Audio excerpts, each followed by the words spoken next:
ค่ำมายุงก็จะประมาณนี้แหละครับ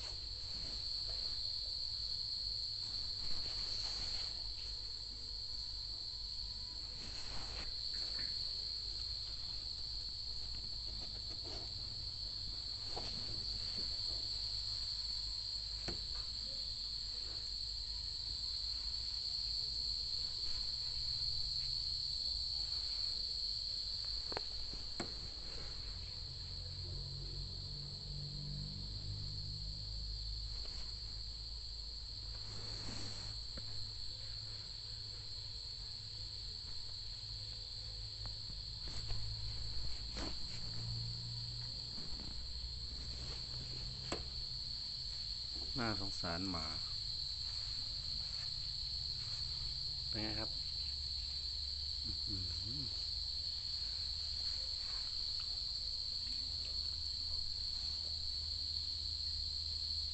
เต็มขาหมาเลย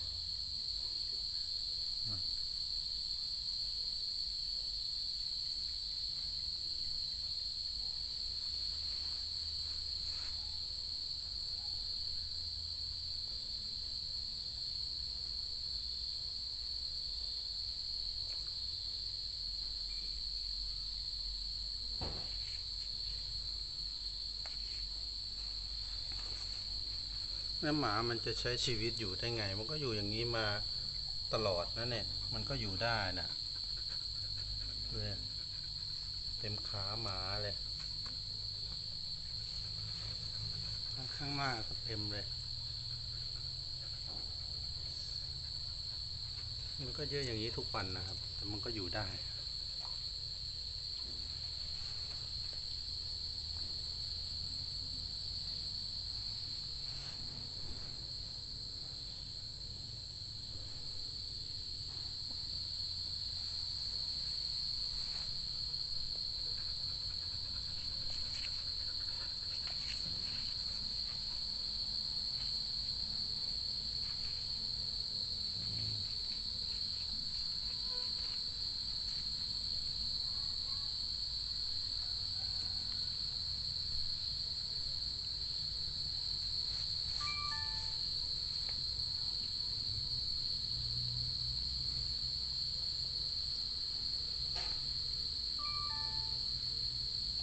ทำไมยุงกัดหมาแล้วหมาไม่เป็นโรค